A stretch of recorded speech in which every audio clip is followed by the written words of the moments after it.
a lighthouse in the harbor. She could guide a ship right into Galway. She could drink 16 pints of Arthur Guinness and ramble home without a stagger or a sway. And if all water was all porter, you'll find it hard to shift her out of Galway Bay. Last night she drank 16 pints in Padua Murphy, and when she had him drunk, he told her go. She didn't answer him in the language of the Gaelic, but in language Pope Leo does not know. On her back she has tattooed a map of Ireland, and every Saturday night she takes her bath. She loves to wipe the sunlight soap around by Claddagh and watch the sun streaming out through Galway Bay. Now if ever I meet St. Peter at the gates of heaven, I will tell him, send my wife the other way. I was in a place last night and I couldn't help it. There was two fellas near me footless, absolutely footless. And when a fella is drunk, the one thing he let you down is the tongue always. And Mick said to Paddy, Paddy, he said, what me? On. What will your wife say when you go home tonight? He said, my wife is an angel. You're looking, he said, mine is still alive.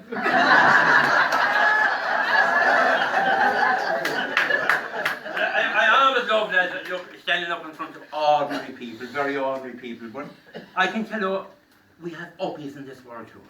Do you know the uppie person that feel above everybody else, but they can be brought down to reality too. I can tell you it has happened, and I'll tell you the story as it happened. There was this fella, he felt above everyone. And the one thing that could happen is you can't go on a bus, a train, you can't go on an aeroplane if your bowels let you down. It's the one thing, if your bowels let you down, you can go nowhere. But I tell you about Mick now, when he wanted to go, he couldn't go, and when he didn't want to go, he went. That's the kind of way it was with Mick anyway. Jeez, he was in an awful predicament anyway. And he felt above it, and he didn't want to give in, but God knows, got the better of him, and he had to be shafted into hospital. And you all know now when you go to hospital, you join the queue. You could be in the queue with the pain, you could be in the queue with anything, but that thing to be in the queue is nearly impossible to deal with. And you know all the little foreign nationalities and nurses, and they're all trying to deal, and they can't understand your man. Like, he's 3.5 days in the queue. The fellow near him scratching his elbow. No, for problem his elbow. And the height of all he says to the nurse, could you tell me what's wrong with that man? Well, he said he's very bad with piles. Piles, so why is he scratching his elbow? The difference is the noise off his elbow.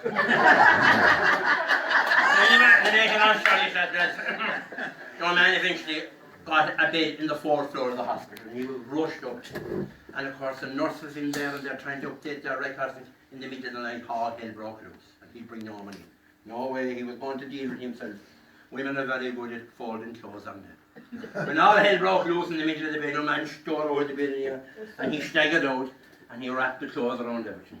And when he had a nice ball made of it, there was a top window open in the region. And you know what I do when something comes out from a height, and it falls from a height. You never guess what happened. There was a fella coming home from the pub, footless. A fella, the tracking was out completely in this fella now. He was totally out of balance, like, he was going, his coordination was out, I said, like that. And where did he find himself? But he got straight in, and where did he land? Right down top easy. And the commotion started because there were security people from all corners. Sir, can we help you? He said, he said, I'm after being the shit out of a ghost. Sat by his bedside to hear, as he shed a glistening tear.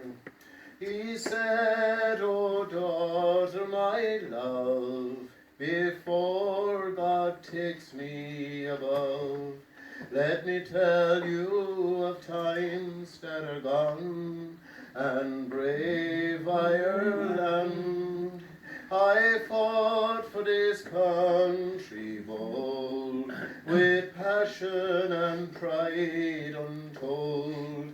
Our comrades and I made a stand, so that freedom would ring o'er the land. We strive for liberty, so that one day our children might see a nation united and free in brave Ireland. So let it not have been in vain, all our struggles and our pain.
Celebrity, we all pushed out the boat.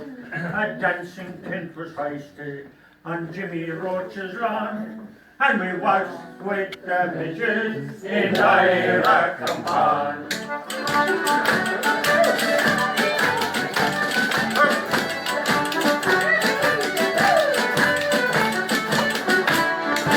Now they came from many places, from Japan and Singapore, from France and Knockanure, and even Bangalore. There was people there from Egypt and others from Saigon, and there was with the midges in Ira Compon.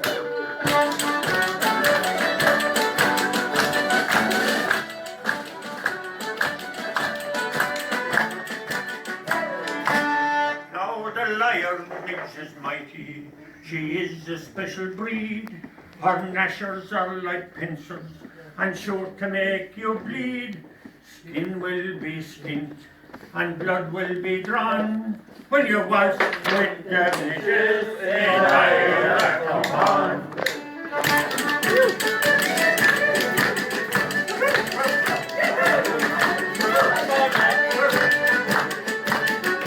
Now heads there were a scratching and arms there were a scraping, and from the little suckers there was no escaping. To every nook and cranny they most lustily hung on, while waltzing with the dancers in Ira Compon.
one can live over the my beautiful grave.